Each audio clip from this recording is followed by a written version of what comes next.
Hello and welcome back to the 10th Pint Podcast. We're here with me, Lucas Normal and Beefham. Right, lads. This episode is sponsored by Sea Clothing. And today we're also here with Mele. We'll be speaking about his career, where he's travelled and some mad stories. So we hope you enjoy it. So we'll start off with, where are you from and how did you first get into music and that? Right, so I'm from the Wirral. So my dad's side of the family from the Wirral. My mum's side of the family from Dingle. So my mum grew up over here. Yeah. And then my mum moved over to the Wirral. So I grew up over there. In a place called Bromborough on the Wirral. So I'm a proper fucking wall man. But I get it all the time, like when I do interviews and stuff like that, people are like, hey, it's fucking accent. I'm like, fucking hell, right, lads.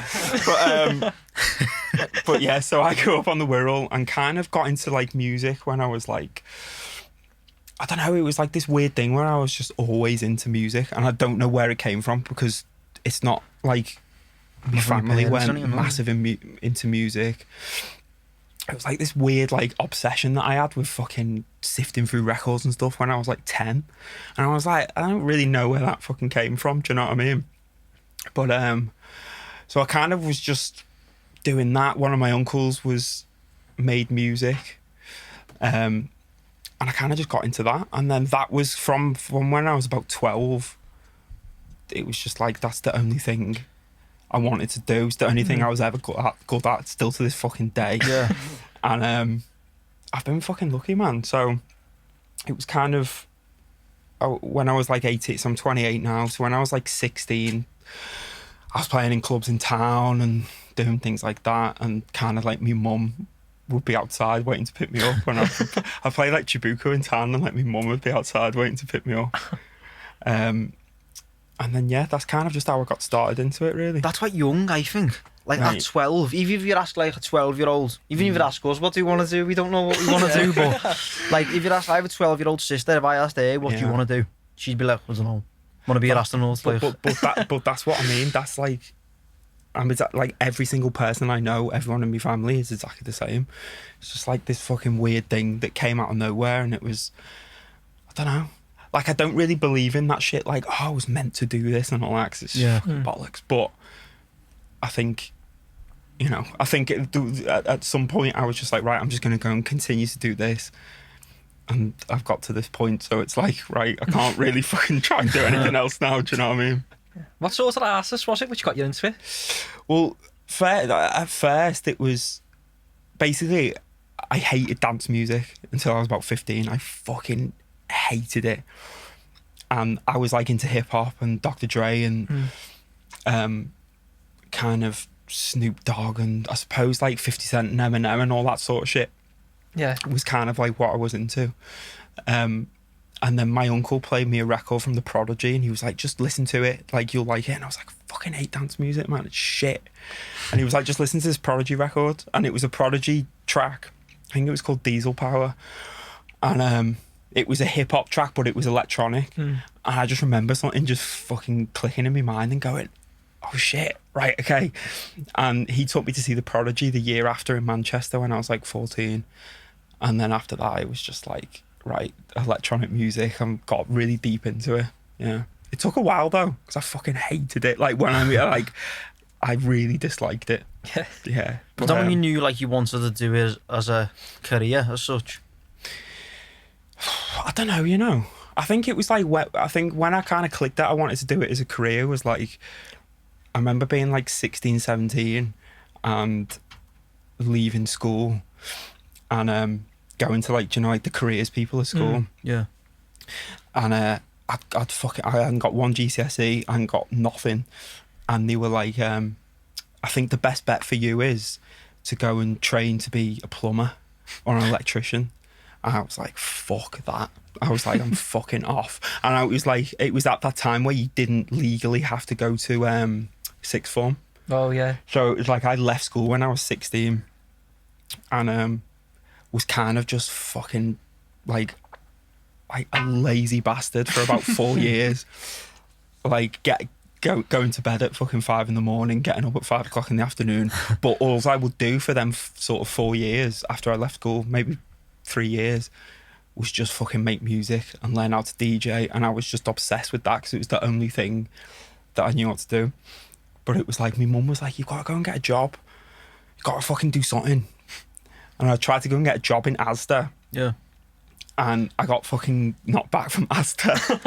And I was just like, do you know what? Like, if I can't make this work, what I'm doing now, it's just like, I'm going to be fucked. Do you know what I mean? Yeah. So it was kind of, I think that shit like that was kind of the driving force behind it, where it was like, right, I've got to make this work now. I've got no option. Were you still playing like gigs in that time? Because you said from when you were like, what was it, 14 you started playing? Like were you 15, like continuously? 16, yeah. So I was doing like little bits, yeah, but it was like never nothing to really make a fucking dent or make any money or anything like that. But it was, I think like the switch for me was when I started getting basically I just used to bug these people that were radio DJs, so Annie Mac and all these people who are like my mates now.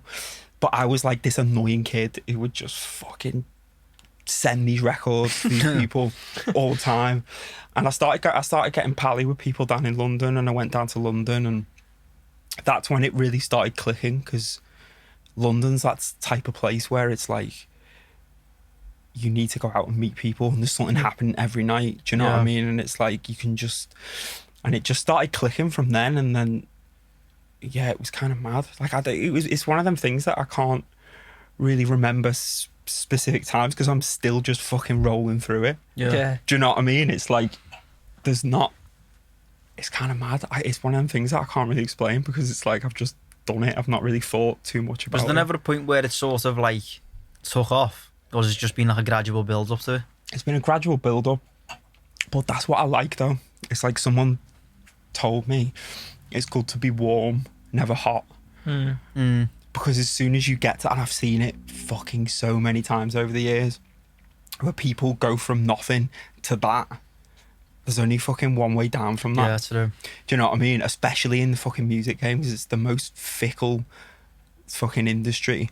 And not just the industry, it's just like, as music fans, you know, I'm exactly the same. We all want fucking new shit all the time, and who's the next guy, and who's the next band, or what's this and what's that.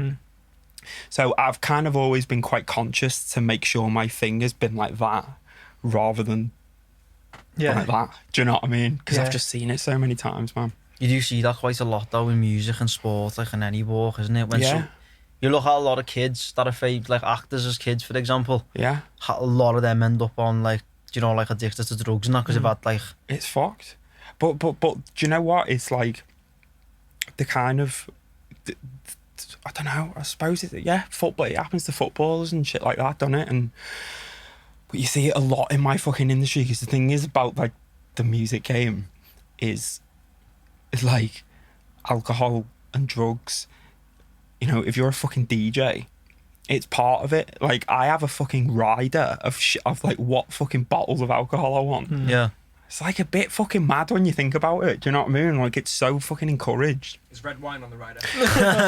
Well, you know, but the thing is, I fucking love a drink. Like I've always kind of liked to drink and all that, but it's like, you know, I've always tried to be super careful about it, and you know, because I've just seen so many people kind of go the wrong way with it. But you're right, it's a fucking hard industry to kind of navigate, I suppose. Must be so hard though, you know, to resist temptation and stuff like that. Hey, it's impossible. It is fucking impossible. I think I have done, in the last 10 years, I must have done 1 or 2 gigs sober in 10 years. Yeah. Like completely sober. And it's like, when you think about it like that, it's fucking mad. Yeah. But when you're kind of just like on the road and you're doing it every single weekend, you just feels quite normal. Yeah. But kind of like when you think about it, oh, fucking hell, that's like the only time I've ever done it. The only time I ever did it, like in recent memory, I was playing in Mexico, and it was like, right, I've got to go and do this gig right before I go home. And I don't drink beer. I fucking hate beer, like hate it. And I got to this festival, and I was like, is there any like rum and coke? That's like my sort of drink. I was like, is there any rum and coke? And they were like, no, just beer. And I was like, right, do you know what? I'm going to do this gig totally sober. It'll be shite. Anyway, no one will come and fucking see me. I'm in the fucking arse end of nowhere. No one's going to come and see me. It'll be sound. Get up to this fucking, walk up this stage, and there's about 7,000 people in a massive room in Mexico, like in this fucking festival. And I was like, oh my God. And it was horrendous. And it was, I mean, I was quite proud of myself at the end, but throughout the entire set, 90 minutes, Yeah. it was so fucking loud in there. Yeah. It was like, I'd see people walking out at the back. Like, I'd be in front of 7,000 people, right? Yeah. Be 5 people would walk out at the back, and I'd be like, shit, fucking shit, I'm playing fucking rubbish here. Do you know what I mean? It's a different experience sober, yeah. Mate, yeah. Like, it's mad. Like, and I think that's kind of like why I've never done it again. It's too much, man. But, you know, other people can do it. Other people can do it totally sober. Cool. It's like, I can't. Do you know what I mean? Yeah. Straight up. Like, do you know what I mean? But it's You one of just them. mentioned Mexico there. Have you Yeah. ever been any other like source countries in there? Fucking hell. I mean, the last sort of, well, I'd say 2019 was when it kind of like got really fucking mad. And I went to, in the same year, I went to, I did a tour of Australia and New Zealand. I went to South Korea. I went to Tokyo. I went to Colombia. I did a few gigs in Mexico. I did Los Angeles a few times. I did Vegas a few times. Like, everywhere. That's the dream, that, you know. Mate, it was mad. But the thing is, when all this COVID shit started, that's when I started like realizing like how sick it was. Because when you're fucking doing it, I'm like go on tour to Australia for 2 weeks, come back to me fucking flat in town and sleep for 5 days, then go to fucking Tokyo, then go to Las Vegas and all that, and it's like, it's amazing, it is. But when you're doing it, I didn't appreciate it. You haven't at the had the time. chance to step back, have you? And look at No, it. because I've just been fucking going for like 10 years. But this has been, at the first few months of last year were fucking horrendous, man, because I was like, I didn't really know where I was. I was like, I've been so used to being on the road and being somewhere different every single weekend or every fucking other day for a long time. And then when it stopped, then I was like, right, what do I fucking do here? Yeah. Do you know what I mean? It was like a weird thing. So I had a weird few months, but the last few months have been good, man, because I've really started like appreciating it, and I can't fucking wait to have it back. Do you know what I mean? Because I'm like, get me on a fucking Ryanair flight from Ibiza at 8 in the morning when I've been up all night, middle row. I won't ever fucking complain about it again. Do you know what I mean? So it's like, it's been kind of nice, I suppose, to like reevaluate how much I appreciate my job. Do you know what I mean? Which one of them countries was the best? Do you know what? Tokyo is really good. Just the city is just amazing, and it's like being in fucking Blade Runner or something. It's like it's mad. But in terms of gigs, the last gig I did, actually the second to last gig I did, was in Mexico City last February. It was at a festival called EDC, and it was me, Youssef, Carl Cox, and maybe like one or two other DJs, can't remember now.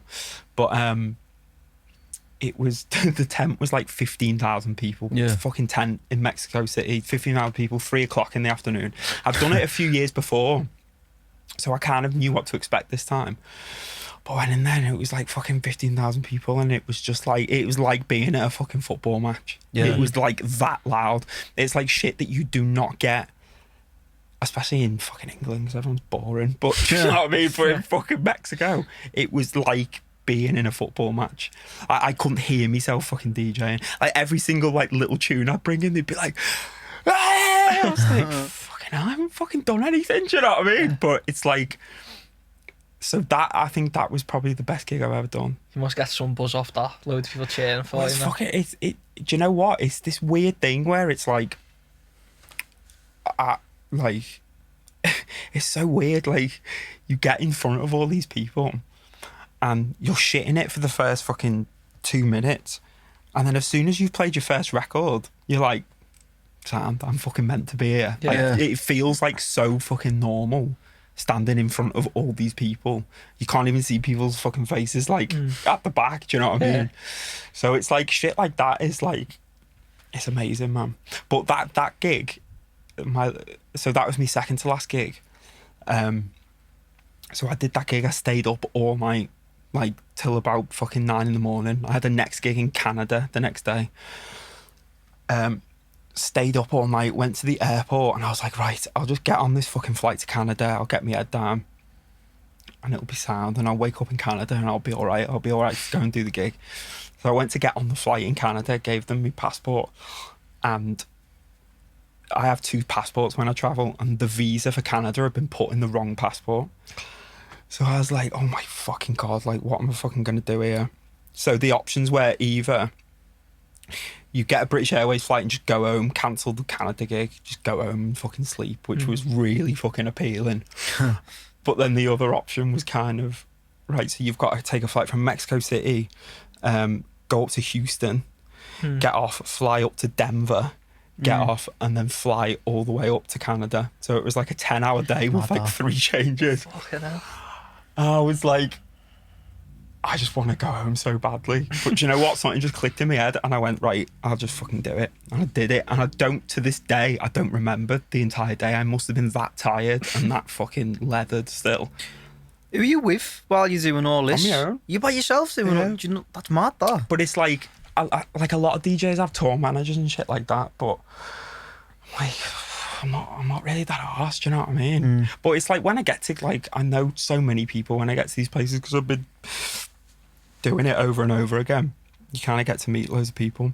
But it's a weird thing being on your own, like, but I quite like it, man. Just put my fucking headphones on, listen to a fucking podcast, and I'm laughing, do you know what I mean? Listen to our podcast. Plug. Yeah. I was going to say then, Sosa, when we had him on, Yeah. he was saying like he played Brazil. I like him, by the way. He's sick, man. Yeah, he's He's a sound, good isn't he? lad. Top Yeah, lad. proper. But he was saying like it's South America's just like a different, it's just different compared to anywhere is. else he's played in that. It is. It's a totally, like, it's weird. It is so strange. It's like certain types of, well, you kind of get it when you go to fucking Scotland here and do gigs. It's fucking mental. Do you know what I mean? Yeah. And it's like, but it's the same, like, it's the same for like Liam Gallagher or any of these sort of people.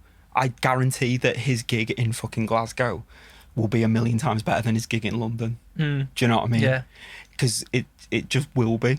It's kind of like, I always said, the further north you get, the more like rowdy it Sure. gets. Do you know what I mean? It's just like you do gigs in London and you're like, yeah, it's sick. You kind of like, once you start creeping up to like Sheffield, Liverpool, get to Newcastle, it starts getting fucking mad. And then you get up to like Glasgow and it's like just off its head. Do you know what I mean? But South America is just a totally fucking different thing. It's fucking wild out there, man. Why do you reckon that is? Not just like the drugs, but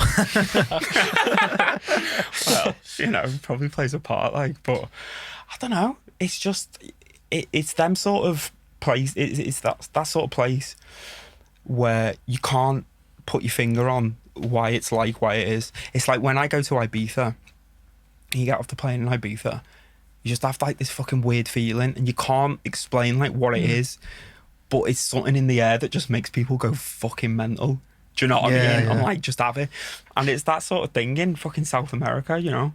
And it's like, especially the music I make is very influenced from South America and kind of things like that. And it's, you know, there's a lot of fucking soul down there, man. Do you know what I mean?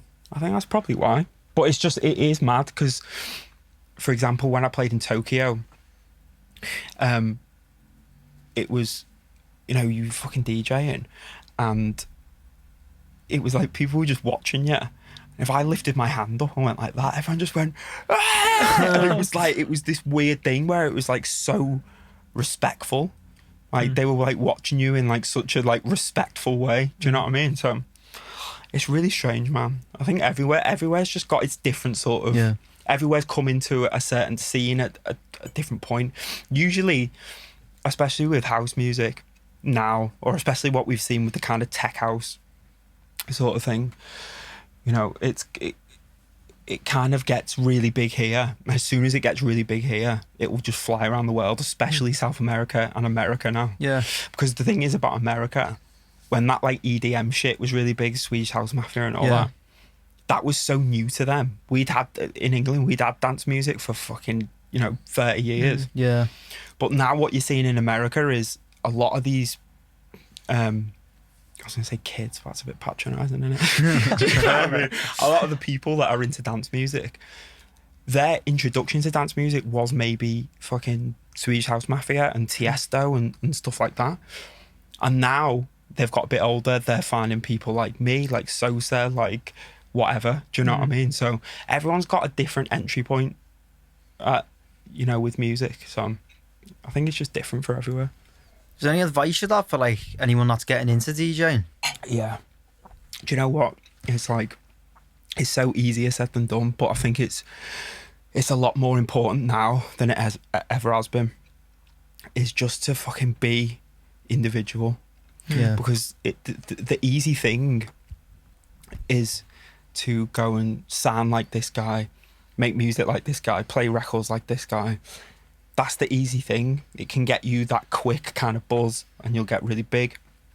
For me, it's like, everyone's got their own fucking journeys, man. But for me, it's like I'm quite lucky that I've found my own little sound that I like.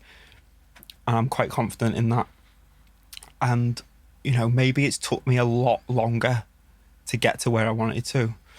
But I think just being individual is so important, especially now because it's so oversaturated. Yeah. Do you know what I mean? I just think that's like the most important thing. And it is easier said than done, because when I was fucking 18, I was coming through and I wanted to be like that guy and that guy. Do you know what I mean? But I think it comes over the years, I think. Do you know, going back to when you were younger and that, can you remember where your first like set was? Yeah. That you done? Do you remember Camel Club in town? So do you know on that road where fucking hell, what's it, Pop World Oh yeah. and fucking the Crazy House Yeah. was? Right, so it was next to the Crazy House and it was called Camel Club. And I remember I got paid 40 quid to go and DJ in there. And I can't even remember the lads' names now. But it was kind of like, it was dead weird. It was like all fucking like Egyptian fucking really like weird kind of vibes in there. But it was like, I was like fucking 16 going DJing in fucking town. I was fucking buzzing. But at that point, that was the only thing I wanted to do. Do you know what I mean? I was happy with that. Yeah. So it was, but the thing is, I think Liverpool is such a good place to start. Especially as a DJ, because there's so much creative kind of, I don't know. I think it's just you're quite encouraged to be creative, especially in music here. Do you know what I mean? I think it's just kind of in the water. It's the same as Manchester as well. Kind of just like music is kind of just in the water. Do you know what I mean? Yeah. And it's like, it's just so easy to get going, really, if you've got like the right people around you. You playing your own songs at 16, you're playing other people's? No, fucking hell. Do you know what?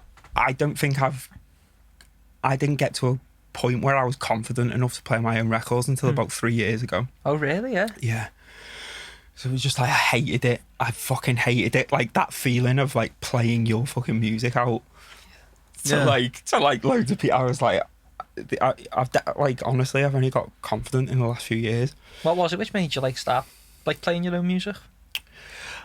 Do you know what it was? I think as my records started to get a bit more popular, it was like I had to, Yeah. because I was selling tickets. Like there was, say I went down to Fabric and there was loads of people waiting there to see me play. It's like going to see a band. If they don't play their fucking big records, you're going to be pissed off. Yeah. Do you know what I mean? But I never really because like I'm still in that kind of, I still have this like imposter syndrome thing, like still like now, like I'll be like in a room with someone or making music, or someone will ask me to do something, or I'll be DJing somewhere and I'm like, I feel like I've won a competition. Yeah.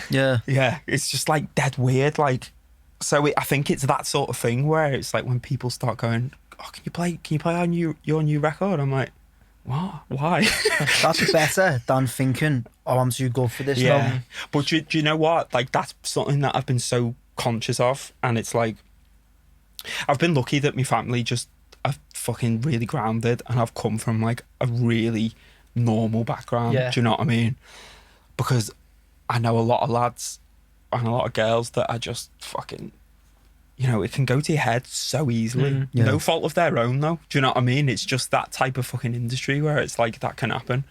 But I've always just been so, maybe sometimes overly aware of it, to the point where it's like, I feel like I've fucking won a competition, like genuinely. Yeah, it's fucking mad. Do you know, you've just mentioned that? It feels like you've won a competition. Like, Yeah. what's been the biggest, like, oh, fuck me moment? Like, someone just said hello to you, or like plays your music. Mate, the first time I got asked to play Glastonbury, I literally thought I'd won a competition. And it was fucking mad. So it was, I think I've played like 6 or 7 Glastonburys over the year, but the first That's one was crazy, 2011, right? So it was fucking BBC introducing, we're like, do you want to come and play at Glastonbury? You can play like in between the bands and all that. I was like, oh my God, give me a few tickets to bring me mates and all that. It was just fucking like amazing. I was like 18 at the time. And they were like, right, so you're going to be playing after this like guy called Ed Sheeran. And I was like, oh yeah, I know that guy off the internet with the fucking guitar and all that. So he'd had like a few videos on the internet and all that. And we were playing in this tent, and it must have been 500 people, if that. So Ed Sheeran's on, and they were going to like wheel me out to like DJ after Ed Sheeran. And I was like, oh, for fuck's sake. But he wasn't like the fucking superstar he was now. Yeah. So it was like, oh my God, my first time ever playing Glastonbury. This is going to be amazing. Ed Sheeran walks off. They wheel me out, and I'm not joking. The way the fucking crowd dispersed right, within about 10 seconds, like literally 500 people like that, fucking out of the fucking tent. And I was like, oh my God, I can't believe this. Like, me mum's been putting it all over Facebook that I'm playing fucking Glastonbury and all this. And it was horrendous. And I just remember being like, oh my God, this is so embarrassing. There wasn't not one person.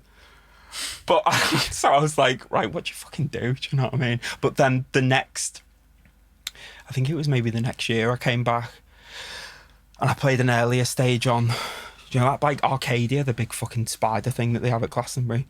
So I played at that. And then a few years later, like, I headlined the Elrow stage on the Thursday.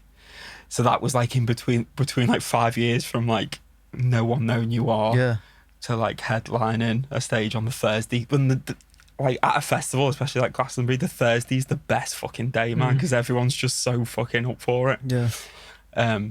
So to do that was mad. But, Did you speak to him, Ed Sheeran? No. No. I remember him just walking off with his guitar and fucking getting off. I was like, fucking hell, all right. But yeah, it's fucking weird. It's like when you kind of look back on like the things you've done, it's a bit mad, but it's good though. Is there any other big names you sort of like played alongside or sort of? Fucking loads. It's like Idris Elba asked me for a photo. I'm not even joking. So in about 2013 in Ibiza Rocks, when he was just starting to DJ, I was DJing before him, and he was like, oh my God, Mele, can we get a photo? And I was like, what? Your head must have fell off there, like. I was like, me? And he was like, yeah. I'm like, I remember going like, fucking Idris Elba. And it's like shit like that. You're like, oh my God, that's fucking mad. And I seen him last year when we were in Vegas. Actually, it was the first time I've seen him since.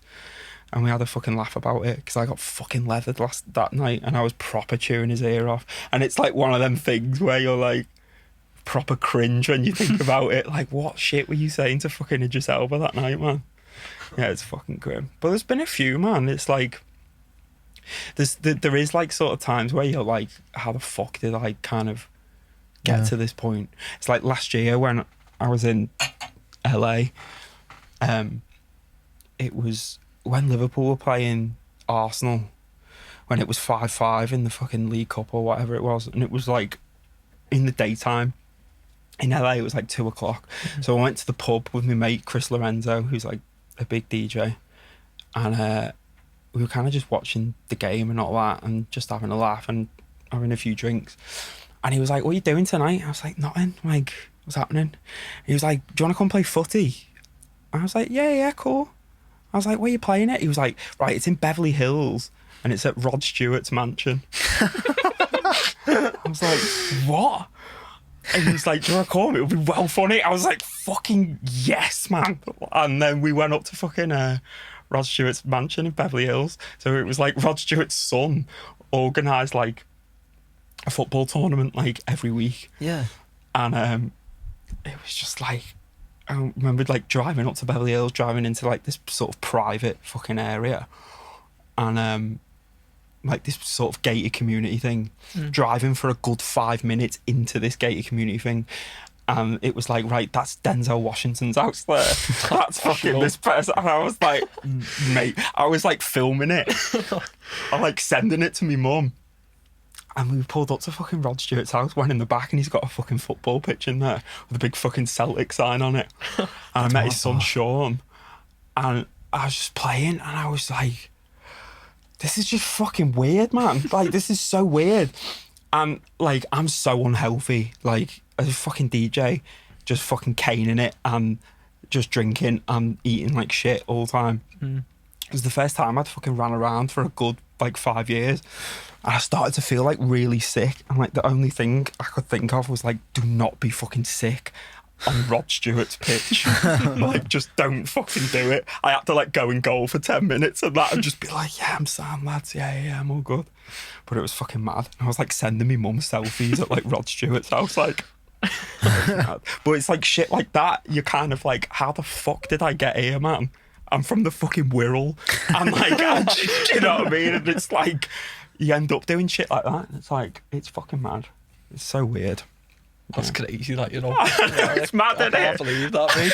It's mad. I was like, Stewart, we were like walking up Rod Stewart's fucking thing, and all Rod Stewart's cars and all that. I was like, and Chris, my mate, was just like, yeah, we come here every week. And I was like, fucking hell. I was like, Jesus Christ. And I remember putting in a proper hard tackle on Rod Stewart's son. And everyone went, ooh, like that. I was like, shit, was I not meant to do that in his own house, on his own pitch? But yeah, it was funny. Yeah.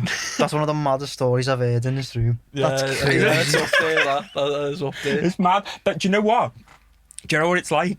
It's like them mad dreams that you have, and you wake up the next morning and go, hey, I had a dream last night though, and I played football at Rod Stewart's house. It's like shit like that. I remember the fucking ball went over the top, and I was like, right, I'll go and get the ball. I went over the back, got the ball. There was a fucking massive Aztec waterfall. And I was just like, where am I, man? Like, this is just fucking, it was mad.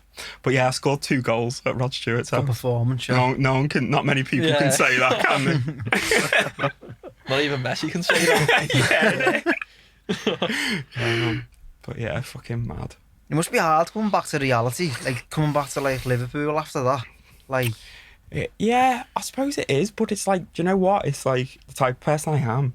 I don't get fucking too carried away with it. Like, I don't really get that arsed about it. If shit like that happens, it happens, and it's a good fucking story to come back here and tell people. Do you know what I mean? And I think like that's the thing that, you know, I always fucking just try and stay grounded, man. It's so important, like doing what I do, and I suppose it's important in any sort of thing when, I don't want to say in the public eye because that sounds a bit fucking cringe, but do you know what I mean? It's like when you're kind of out there getting judged by people online and whatever, it's so important just to like be a fucking normal fella. Do you know what I mean? Best way to be.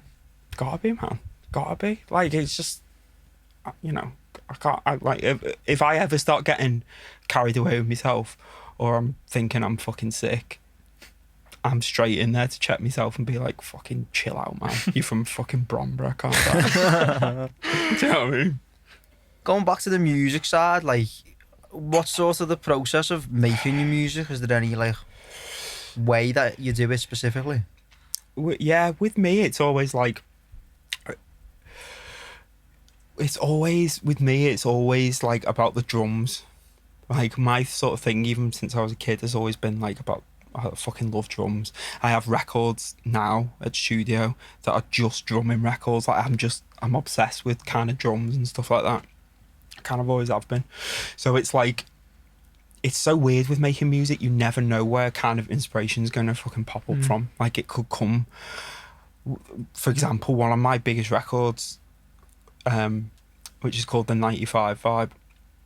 I was kind of like, I had it for ages and I couldn't finish it, and it was just like, I was like, I don't know. It was just, I was about to scrap it, and I remember going on a run and just fucking running, and the bass line popped into my head like that, and it's just like, I don't know where the fuck shit like that comes from. I remember getting my phone out and fucking like singing it into my phone like before I got home. I didn't want like the idea to go. So it's like, you never know when that kind of inspiration is going to come from. Do you know what I mean? And it's like, you just kind of got to be in the right moment to kind of grab it. That's why like I've got a studio in town, and I will just go in there every single day, even if I can't be arsed and I'm not feeling it and I want to sit home and fucking play FIFA. Like, I will go into that studio every day, even if I just sit there, because I don't know, I might be in that studio and something will just fucking click and I'll go, shit, do you know what I mean? You've got to be in the fucking saddle, man. But that's like, it's different for every single producer, do you know what I mean? You know, everyone's got like their own little ways, but for me, it's got to be off a feeling. If I'm not feeling it, if I don't want to make music, I will just sit at home in me fucking boxes and play FIFA for like weeks on end, do you know what I mean? And then it'll just click. And like at the moment, I'm in kind of that zone where I'm in studio every single day, and I'm loving it. But it's a weird thing making music, man. You kind of never know where it's going to come from. Do you know what I mean? Me and you was talking on the way in, and we like spoke about this on a podcast we done like yesterday. That like but what was it? Noel Gallagher said once that the songs are already in the air. You just need to I've pick seen them. that. I've seen when he says that. Do you reckon that's like? I think so. I think like for someone like, he says that thing, doesn't he, about like when he hears other people playing certain records and he goes, that should have been mine.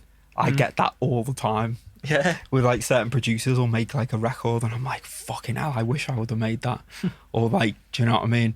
It's such like a weird sort of, it's a weird thing. And it's like, for me, I can't really explain it because it's the only thing I do. And it's the only thing I've kind of, it's all I've kind of known. So it's just like, I'm fucking winging it. Do you know what I mean? But it's different for everyone, man. It's weird when you get that fucking record, you fucking know, when you know. And the weird thing is with me, and I think like a lot of producers, the biggest records happen within the space of like 10, 15 minutes. If I'm spending like 2 days on a fucking record, it's like the best ideas come out like so fucking quick. Do you know what I mean? Yeah. Would you say like creatively, like during COVID, because you've like got more time in the studio, would you say that's benefited you? Yeah, Definitely, yeah. Because it's like, if I'm like on tour like all the time, if I get off tour, the last thing I want to do is come home and fucking get in the studio. Like, I'd literally just want to do nothing. Do you know what I mean? And it's like, I think Sosa was saying the exact same thing. I have never had this many records in my life ready to fucking go. And it's like, my management are fucking made up. They're like, you've never been this productive in 5 years. I'm like, oh my God, I know. But I think it has been. But I think like, when everything starts getting going, hopefully towards the end of the year, there's good, fucking hell, man. The music that's going to come out is just going to be insane. It's been good for me personally, yeah. You booked for any festivals or anything next year, or any big like events? All my Ibiza stuff from last year has got put over to this year. Yeah. I've been told it's not going to happen. Yeah. Until maybe the end of summer.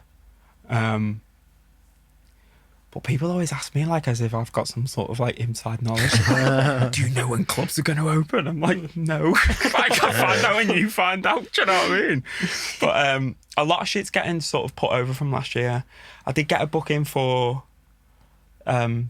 Mexico towards the end of the year. Yeah.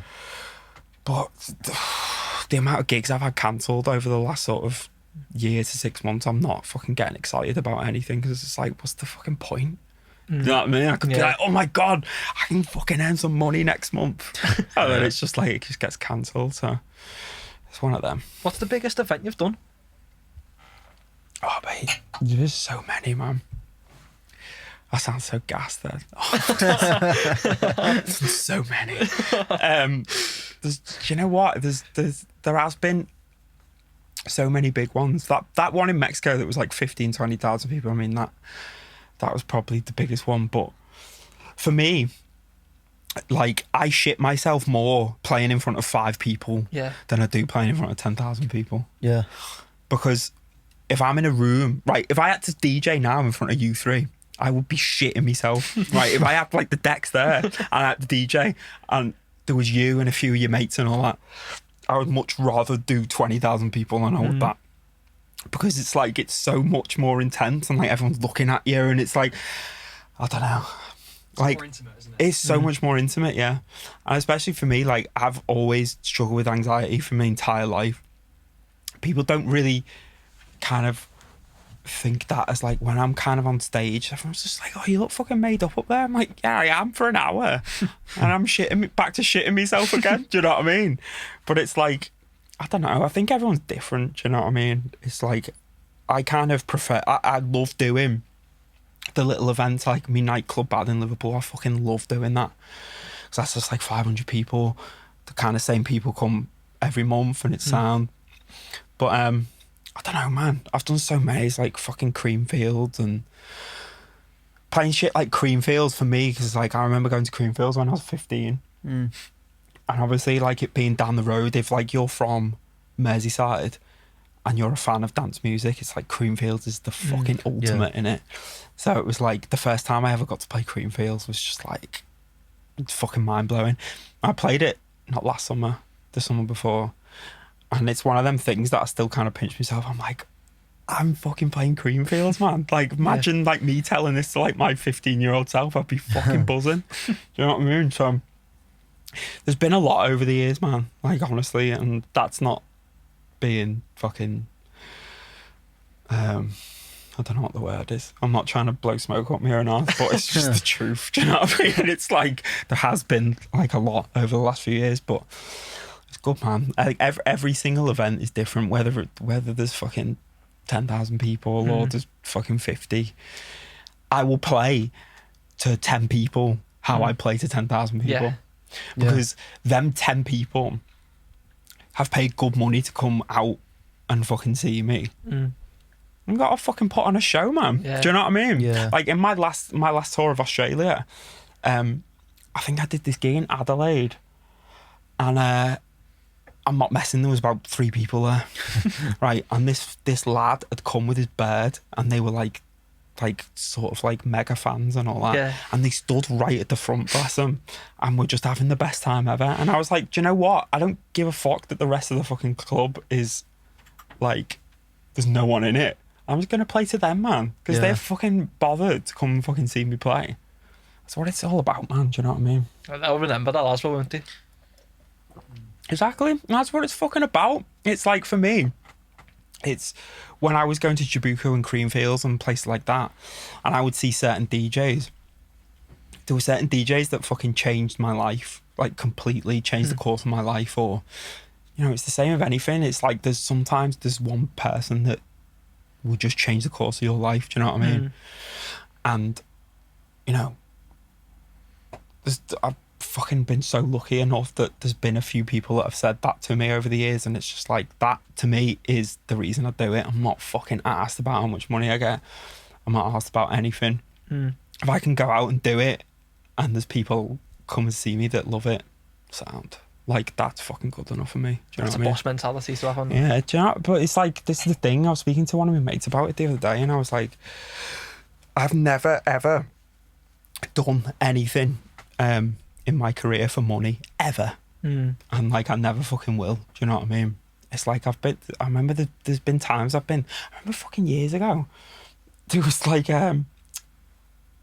it was like Red Bull had this studio in London, and they were like, right, we're doing this thing with Lewis Hamilton, and Lewis Hamilton wants to make a record, right? So we've kind of talked about like Mele to come and do like this record with Lewis Hamilton. We'll give him £5,000. I was like 19 at the time, but I'd booked a family holiday with my mum and dad and all my family, and I was like, well, I'm going on holiday, and they were like, yeah, but it's £5,000. That's Lewis Hamilton. I was like, I don't care. Like, I'm going on holiday, and I said no to it. So I was just like, it's just like, what? I'm gonna like go and do a studio session with Lewis Hamilton, get £5,000 after being in the studio for a week, for a few days, while all my family are over there and like I wish our Chris was out here. It's like, fuck that. I was like, I'm fucking going to Mallorca, mate. Fuck that.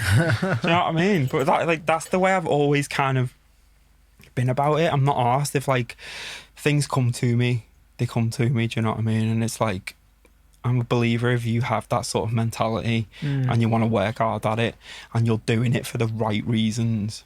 As soon as you start doing it for the wrong reasons, be it fucking money, be it whatever, status, whatever, it's the fucking beginning of the end, man. Do you know what I mean? And that's why I'm still like 10, 11 years into it.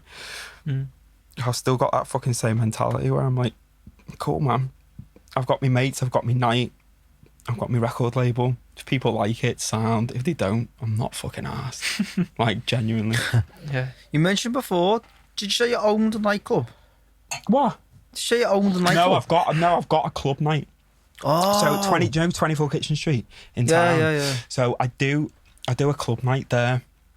So I've been doing it it's our 4th birthday this year. It's called Club Bad. So it kind of just started as a basically when I lived in London. It started as a thing where I could come up every month and I could see my mates and we could get levered and I could DJ. That was it. There was like 10 people would turn up and it'd be shit, but it'd be like my mates were there and I could sort of play. Do you know what I mean? But as it's kind of grown now, it's we do it at 24 Kitchen Street. So it was like 400 people like a month, and you know we kind of like. My sort of like musical policy was like, these are the kind of DJs that I want. Yeah. And I kind of stuck to my guns with it. And I was like, and it took like a good 2 years because people weren't really sure. We were selling 50 tickets. And at the first birthday, we sold 50 tickets. And then I think the first birthday we sold 50 tickets. The second birthday we sold fucking near 1,000 tickets. And it was like from that kind of year. I just come around and I was like, right, okay. Because when you kind of get vindicated in your like own choices, it gives you so much confidence just to go, right, I know what I'm fucking doing here. Do you know what I mean? Yeah. I know that people like what I'm into. So I'm just going to stick to that. I'm not going to kind of like... There's a documentary called The Defiant Ones. Don't know if you've watched it. It's on Netflix. So it's about Jimmy Iovine and Dr. Dre and kind of their career and all that. And there's this sort of thing where he's talking about, you know, like in the, like, say like the Grand National, and the horses have like the blinders on their eyes. Yeah. So that's so like the horses can't see who's right and who's left to them, so they could just fucking go like that. Yeah. And that's the kind of same principle that you've got to have. It could be fucking sport, it could be anything. As soon as you start giving a fuck what this person's doing, that person's doing, and that, it's like you're gonna fucking miss a step. Do you know what I mean? Yeah. And it's like, that's what I've kind of always tried to keep doing. But yeah, the nightclub bad, it is cool, man. I just miss doing it so much now, because like, we did a few like socially distanced ones and they were really good, but it's just not the same as having fucking 400 You people went to a going, socially man. distanced gig, didn't you? Yeah, in Newcastle. Did ya? Yeah, it's a bit Weird, isn't yeah. it? Proper weird. It's just like, I remember I was playing and like the fucking police came in and it was like, right, you have to turn it down. This person can't stand up and all that. And it's like, fuck off, man. It's a load of fucking shite. Innit? Like, what is the, like, how does that kind of, how do people standing up and singing, how does that, I just don't get it. I get it, honestly, and it fucking winds me up, man. And it's not like I'm not one of these fucking COVID deniers or anything. Yeah. Like, because I've had it, and like, I think just, we all know that people have had it, or we have had it. So it's obviously fucking real. Yeah. But all the fucking bullshit that comes along with it is fucking a load of shite. Hopefully it's coming to an end no sooner. I think there's light, isn't there? I think it is, yeah. But It's getting there. I reckon this summer will be good, you know. Like, I've got a feeling that, like, this summer will be good. The thing is, though, I'd fucking take a pub now. I'd take a beer garden. Do you know what I mean? It's at that point where it's like, I'm not that arsed. I'm like, clubs might be next year, whatever. I'd just take, if I can go to a fucking pub with my mates, I'll fucking have that, man. That'll do me. Do you know think what I mean? if, like, I don't think, do you know if you can't go to Ibiza and them, like, where people go in the summer, Yeah. do you think that might transfer over to maybe the gigs here might be better? Yeah, I reckon, because yeah, yeah, you're spot on, yeah, because that's kind of what I've been saying. Like, the last few years, I've been kind of going to America a lot and places like that. I haven't really been playing that much in the UK, but I think it's the same for a lot of DJs. But now it's going to be so impossible with the Brexit thing to get into fucking go and do proper tours in Europe. Yeah. America's probably going to be closed off for a bit. I think it's going to be fucking booming here for the next few years. With that Brexit thing, they'll make something where... We've got to, man, because it's just that is just the most ridiculous thing, and that is the thing where I start turning into a fucking conspiracy theorist. Do you know what I mean? Because that shit just says to me that they are just trying to destroy the fucking arts and people from expressing themselves and shit like that. And like shit like that to me is it's not a fucking joke. Do you know what I mean? Because it's like the fact that they were taking people's rights to sing and dance away. Simple, like as simple as that. And when you think about how fucking mental does that sound? It's fucking mad, isn't it? Like, it's fucking mad. Yeah, you're not allowed to dance or sing or shout or it's like, what? Like, that is like a basic fucking human right to fucking express yourself. And it's like, as soon as that fucking gets taken away, it's like... Politicians don't think like us, though. They don't live like us, do they? But it's like the fucking Tories don't give a fuck. And this is the thing. I never understood when my mum and dad used to tell me about what the Tories did in the 80s. Yeah. With the fucking docks in Camel Heads and how they fucking completely fucking destroyed Merseyside and all that. I never got it because I was born in 1992, so I didn't know it. But when this shit has been happening last year, I was like, oh my fucking God, I completely understand now because it's happening to our generation. Do you know what I mean? And it's like, people can say it's not as bad as you think, or yeah, you're being a bit of conspiracy. It's fucking load of shit. Like, they know what they're fucking doing. Do you know what I mean? And they don't understand the arts. But the thing is, if Stormzy is going on the pyramid stage at Glastonbury saying fuck Boris Johnson, right? Why the fuck would they? Do you know what I mean? And it's just like, you kind of understand. And I fucking love Stormzy. Like, I'm not saying that he shouldn't have said it, because he fucking should have. But it's like, you understand that mentality from their side. Where they're like, well, all these fucking Jeremy Corbyn's coming out on the fucking stage at Pyramid Stage at Glastonbury. Stormzy's saying that. Why should we fucking give them any support? It's one of them, though, isn't it? It's like, at Glastonbury, I'd say, doesn't know if this is right, but the majority of people are like around our age, between like 20 to 30. Yeah. Most politicians are about upwards of that, aren't they? Yeah. So they But like, they don't even get their it. kids, politicians' kids aren't Yeah, like but us. do you think that fucking Matt Hancock or Boris Johnson have ever stepped foot in a club or a bar in their life? Do you know what I mean? No, like... I'd love to know what they listen to in the shower, mate. Do you know what I mean? Probably like Mozart's symphony fucking number, whatever. Do you know what I mean? But it's just like, that is kind of like what we're fucking dealing with.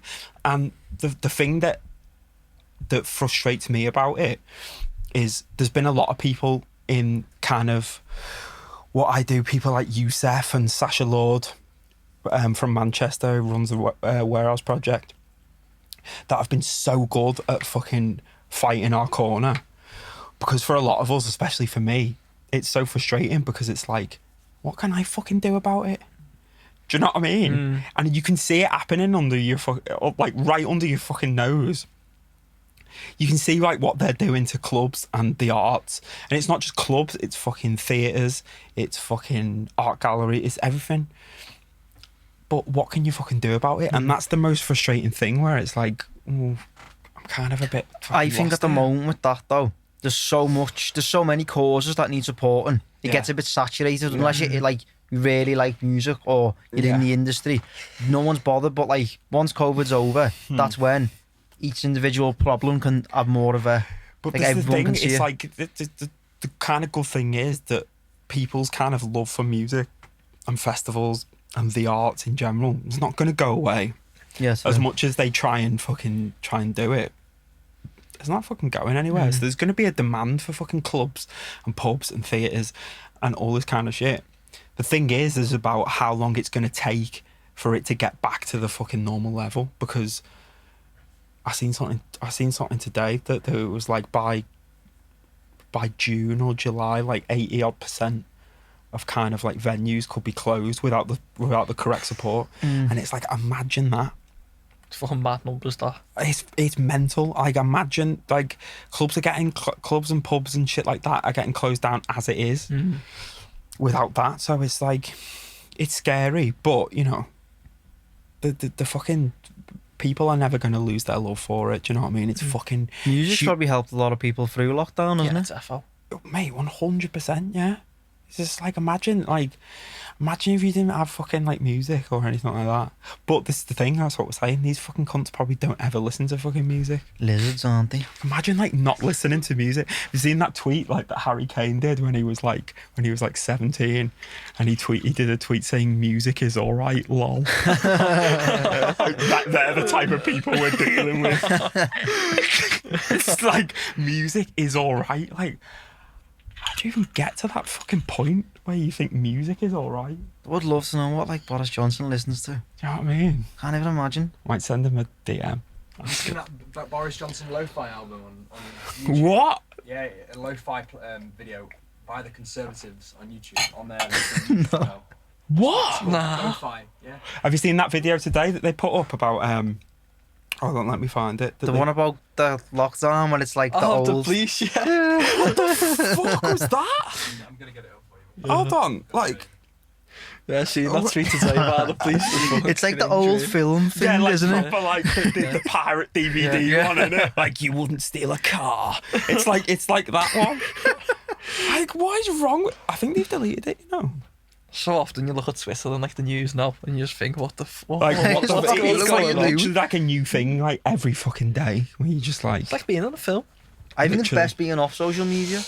Do you know what? If I didn't have to be, I would not be on fucking social media. No There we chance. go.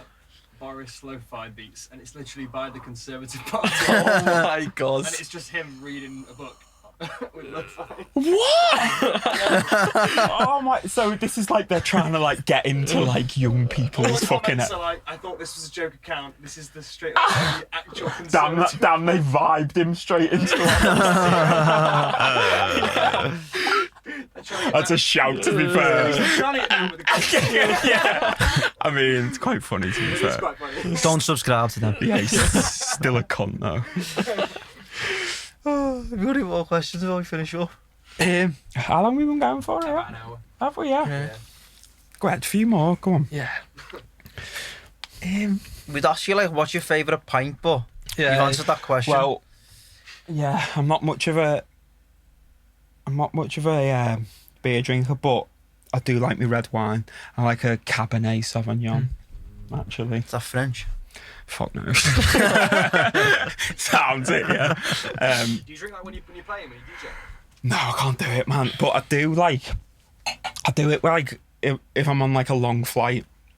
So it was the last time. No, actually, it was really embarrassing. Actually, it was like I had to like really have a word with myself. But I was flying from I think I was flying from Melbourne to is it Queensland or Queenstown? Yeah. I always get confused in New Zealand, and the fucking woman on the flight just kept bringing me these fucking tiny wines like that.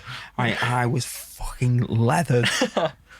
And like I got off the flight and went to passport control, emptied out my pockets. I'd left my wallet, my passport, and my bag on the plane.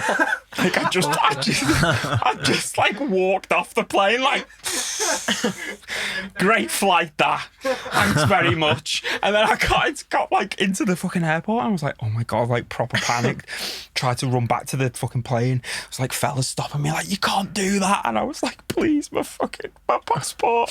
It's gonna ruin my tour. I managed to get it back luckily. But after that I was like, you need to fucking calm down. Have you had any mad experience like meeting fans or anything? Yeah, there's been fucking loads. It's like when I lived in Hanover Street in town for a bit when I first moved back to Liverpool, and there's the Tesco on Hanover Street, so I used to go in there every day to like get me food. Like every other day I'd bump into someone, like I was like buying fucking chicken nuggets or something, and they'd be like, oh my God, will I get a photo with you? And I'd just be like, oh my God, no. But it was like that was the like I like it. Do you know what I mean? Like at least people aren't being dickheads. Like there's some people that if anyone fucking asks me for a picture, I'm like fucking yeah, man.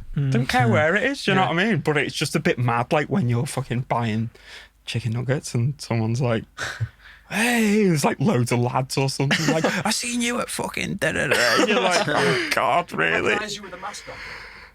Yeah, I got it once with a fucking mask on. I was like, fucking hell. It's the fucking glasses, innit? It's like, look, if that, I'd be like very inconspicuous, blending into the background guy. But it's the fucking glasses, innit? Do you know what I mean?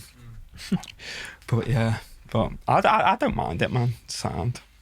Yeah, a new question we've started throwing in is your top favourite songs from Liverpool. But Top 3. top three. Top yeah. three. No, I more if robbed- you want, like. But Yeah, I robbed it off another podcast, so made it ours. Okay.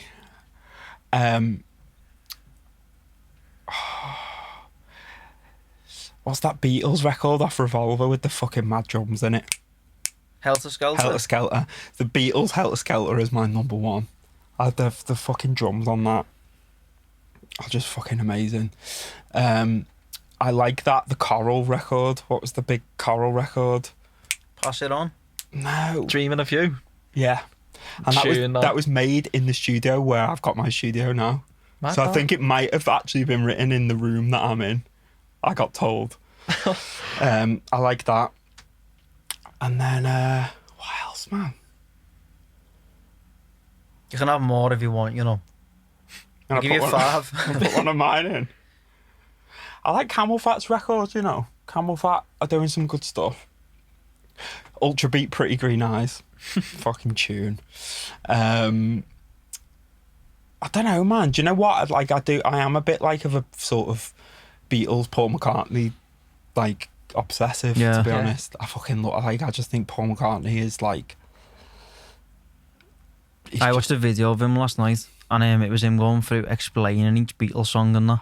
It's so much more simple Have than you what it listened? He's sounds. done a new podcast with that Adam Buxton. Have you listened to that? I'll have to No. get on now. Oh my God, mate. I was listening the other day. It's fucking amazing, you know? He'll have to He's get just on so here if he sad. wants. Like, I Like, just wish he was me granddad, do you know what I mean? Like, but like, I'm a bit of like a Beatles obsessive, yeah. But that Revolver album, because that Revolver album for the Beatles, like, influenced so much shit. The Chemical Brothers, especially, like that Helter Skelter record, the Yeah. drums on that. It was like 30 years previous to what the Chemical Brothers got big for doing in the 90s. Do you know what I mean? It's Yeah. like stuff like that. I don't know what else. I like the Lars. I like the Lars. Yeah, they only had like one album, didn't they? yeah. Boss album, Who man. was that other fucking fella who I fucking met? Who from Echo and the Bunnymen? What's his name? Ian McCullough. Ian McCulloch, yeah. Yeah. I remember when Liverpool were doing that, when the parade for when we won the Champions League. Let's not talk about that. I mean, we're both fucking shit, aren't we, at the minute? But yeah, that fucking Ian McCulloch was there. I didn't fucking know who he was. And like, I was wearing like this fair hoodie, and this fucking old fella kept going, "That's fucking boss, that. Fucking that hoodie you've got on's fucking boss." I was like, "Is this fucking guy on my case, man?" And one of the lads we were with was like, "Do you know who that is?" I was like, "Nah." He was like, "It's Ian McCulloch." I was like, "Oh shit." And then I got, again, the studio where I am now, turns out that I think Echo and the Bunnymen had one of the rooms next to me, or in that building, so it's It's fucking mad. It's so small, Liverpool, isn't it? It's just Yeah. like Where'd you record? Par Street? no. Oh. What's it called? Parliament Street. So I'm in the basement underneath the fucking bag shop on Parliament Street. And they fucking hate me in there, man. Like, I'm so loud, and their office is like there. But I have it like fucking club level, because I'm like, Yeah. you know. But I think they just think that I'm like just pissing about there. It's like, as like a hobby, and I'm like, nah, I'm working here. Do you know what I mean? So it's like, yeah. But I've had so many studios like in my life, but when I moved back up to Liverpool when I was, I don't know, like 3 years ago, there's so much more settled here now again. Do you know what I mean? I love it, man. Yeah, it's belter. Is there any like young up and coming like DJs which you've been listening to lately? There's a lot from the city, actually. I really like Sosa, but I think everyone knows Sosa now, don't they? There's a lad called J Disco who's really good. He was in here the other week. Was he? Yeah. Yeah. He's sick. I really like him. I was messaging him the other night, Lever, trying to get him to play me night, actually. Ross Robertson is another lad who's really good. So many people, man. It's just like there's, especially in Liverpool now, it's just, you know, and there's no excuse not to be a fucking good DJ anymore. Do you know what I mean? Because it's like it's so readily available to Yeah. everyone. To if you're really into the music, you know, like back in the day, if you were really into the music, you would have to go to a record shop, and you would have to know the right person, and you would have to like spend time doing it. But it's like now, if you're into the right music, you go on YouTube. You know where you're looking. Do you know what I mean? There's just so many great DJs coming through. Is that how you taught yourself to DJ, like through YouTube? Yeah. There was a guy called the DJ Tutor on YouTube. Like straight up. I think he still does stuff actually. But so I remember like I put it on Instagram the other week, and it was like the first setup I got was like, so my mum couldn't afford to buy me like a full one, so it was like for each Christmas and birthday she'd buy me like one piece of like the setup. So she bought me like a little Newmark sort of thing, which was quite good. And then I was like, right, I had that on its own. And then a few months later, I got a mixer. And then a few months later, I got another one of them. So it was like, it was so slow learning me how to DJ. But them kind of things, it's like that sort of thing. Whereas like people always say, if you can mix on sort of vinyl, you can fucking mix on anything, man. Yeah. Do you know What's what I that mean? place called where you can actually train to be a DJ? I seen it. Lee Butler was there the other week. Well, like- Pirate Studios or something like that. In I've heard town. that there's another one where you can do like Like after you courses? leave school. Yeah. That's what you do. Fucking help me. I wish I had that when I fucking left school, rather than them telling me I needed to be a plumber. Like, do you know what I mean? Imagine I just went straight into doing that. It's like, it's so good that they're like encouraging fucking kids to do it now, because I think with DJs, maybe rightfully so, is not taken fucking seriously. Sometimes people have this perception of it that it's just fucking egotistical fucking noise. It's a relatively new though, isn't Yeah, it? Like well- guitar music's been around a lot longer, for example. Exactly, yeah. But it's just like, but I just think in general, like people, it's like if my mum tells their fucking mate from the pub that I'm a DJ, they think that I'm like fucking standing on stage like, with me fucking top off and like, do you know what I mean? It's like that is the fucking perception of a DJ. But it's like, you know, the actual perception of a DJ is like, well, for me personally, it's somewhat like I fucking love music. Like I listen to it 24 hours a day. I'm so lucky to be able to fucking go and do it as my job. It's like, you know, I don't think that, and I think that kind of, I don't want to go back into politics again, but it's like that kind of came up with the whole nightclub thing, because, you know, they just thought that people that go to nightclubs just fucking take fucking pills, and it just all doesn't fucking mean anything. But to a lot of people, it does. Do you know what I mean? Like, it's a lot of people's fucking lives. It's like the same thing with gyms and all that. Exactly the same thing. It's like, you know, you can't take fucking them sort of basic fucking rights away from people. It's fucked. When can we like expect some more new music from you? So I'm putting out a new, so I've got so much fucking music now. I was like, I've been wanting to do an album for a long time, but I'm going to put something out in March. So it's basically a 2-part EP. So it's 3 tracks each. So towards the end of March, it's called Soul on Ice. So it's Soul on Ice Part 1 and Soul on Ice Part 2. And it's kind of like, I think it was all made through lockdown, I'm pretty sure. But it was kind of, I'd imagined it like an album because it all had this same sort of sound sonically. So I'm going to do that. But as I say, I've just got so much fucking music now that I'm like, I'm sound, do you know what I mean? I can just throw something out every few weeks and it's just like, it's nice to be in that position, man. Do you know what I mean? So hopefully shit gets going towards the summer and I'll be laughing. Hopefully. Do you know what I mean? Yeah, man. Got anything else before we wrap it up? Not that I can think of that. So that was good. Mele. We hope you enjoyed it. Yeah, nice one for coming on. Cheers, Don't the forget to boys. like and subscribe, please. Yeah.